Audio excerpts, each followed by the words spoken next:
कहानी शुरू होती है बिहार के एक छोटे से गांव से, जहां मिट्टी की खुशबू में मेहनत और उम्मीद घुली हुई थी। वहीं रहता था रवि कुमार, एक साधारण किसान का बेटा। पिता खेती करते थे और माँ गांव के बच्चों को सिलाई सिखाती थीं। घर में पैसे कम थे, लेकिन सपनों की कमी नहीं थी। रवि बचपन से ही पढ़ाई में अच्छा था। गांव के स्कूल की टूटी बेंचों पर बैठकर भी वो बड़े बड़े सपने देखता था। जब उसके दोस्त खेलते, वह पेड़ के नीचे बैठकर किताबें पढ़ता। पिता अक्सर कहते, रवि, हम गरीब लोग हैं बेटा, हमें अपनी हदों में रहना चाहिए। पर रवि हर बार मुस्कुराकर कहता, पापा, हदें तो वही बनाता है जो डरता है। मैं तो उड़ना चाहता हूँ।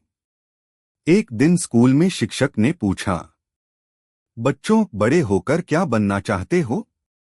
सबने कहा, डॉक्टर, इंजीनियर, टीचर। लेकिन रवि ने धीमी आवाज में कहा, आईपीएस अधिकारी। सारे बच्चे हंस पड़े। अरे, तू आईपीएस बनेगा? पहले जूते तो सही से पहन ले। शिक्षक ने भी कहा, रवि, सपना अच्छा है, लेकिन बहुत मुश्किल है। रवि ने बस इतना कहा, सपने अगर आसान होते तो सब पूरे कर लेते। समय बीतता गया। 12वीं कक्षा में उसने पूरे जिले में टॉप किया। गांव के लोग गर्व से कहने लगे, अरे, यही तो हमारा रवि है। लेकिन असली सफर तो अब शुरू होना था। रवि पटना चला गया, आईएएस आईपीएस की तैयारी के लिए। छोटे से कमरे में किराया, खाना और किताबें, सबका खर्च बहुत मुश्किल से चलता। कई बार तो 2-2 दिन सिर्फ चाय और बिस्किट से गुजार देता। एक दिन फोन आया। माँ बीमार थी, पिता की आवाज कांप रही थी, बेटा, घर आजा, तेरा चेहरा देखना है। रवि रो पड़ा, लेकिन उसके अंदर एक आवाज आई, अगर अब हार गया तो सब बेकार। उसने खुद से कहा, माँ के इलाज के लिए मुझे आईपीएस बनना ही होगा। दिन रात एक कर दिए उसने। सुबह 4 बजे उठना, अखबार पढ़ना, नोट्स बनाना, मॉक टेस्ट देना। उसकी आंखों के नीचे काले घेरे थे, पर दिमाग में सिर्फ एक तस्वीर थी, खाकी वर्दी में माँ के पैर छूते हुए रवि की। पहली बार उसने परीक्षा दी, फेल।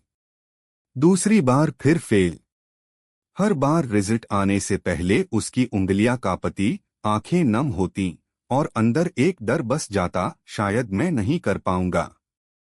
पर फिर वो दीवार पर लगी माँ की फोटो देखता और कहता, एक दिन ये वर्दी तुम्हारे नाम करूंगा माँ। तीसरी बार परीक्षा दी। इस बार दिन रात एक कर दिया। कभी कभी पटना की सड़कों पर चलता हुआ खुद से बातें करता, रवि, हारना मत।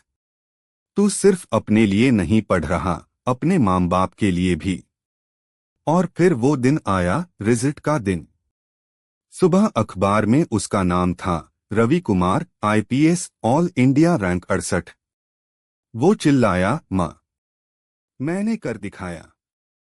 पूरा गांव इकट्ठा हो गया। लोगों ने ढोल बजाए, मिठाई बांटी। उसके पिता की आंखों में आंसू थे, पर इस बार वो गर्व के थे।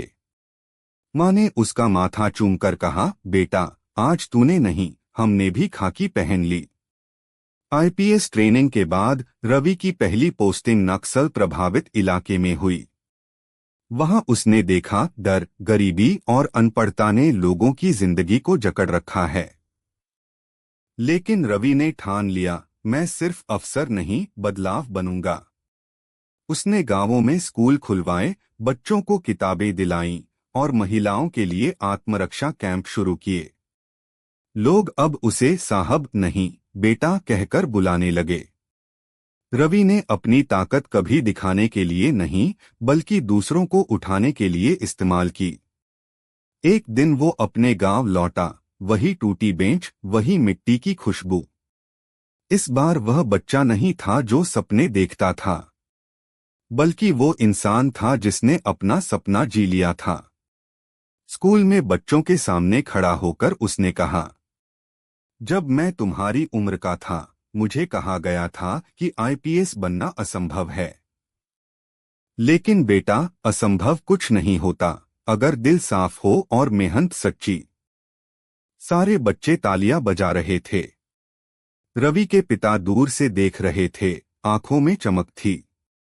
उन्होंने कहा, देखा, मैंने कहा था ना, मेरा बेटा एक दिन दुनिया को दिखाएगा कि मेहनत क्या होती है। आज रवि कुमार देश भर के युवाओं के लिए एक प्रेरणा बन चुका है। उसकी कहानी हमें सिखाती है कि गरीबी, परिस्थितियां या लोग कोई भी आपकी मंजिल नहीं रोक सकते। अगर आपके अंदर जुनून है तो दुनिया की कोई ताकत आपको रोक नहीं सकती। जिंदगी में गिरना गुनाह नहीं, गुनाह है गिरकर दोबारा न उठना। सपने वही पूरे होते हैं जिनमें आंसू और पसीना दोनों शामिल हों। अगर वीडियो अच्छी लगी तो सब्सक्राइब करें। Subscribe now.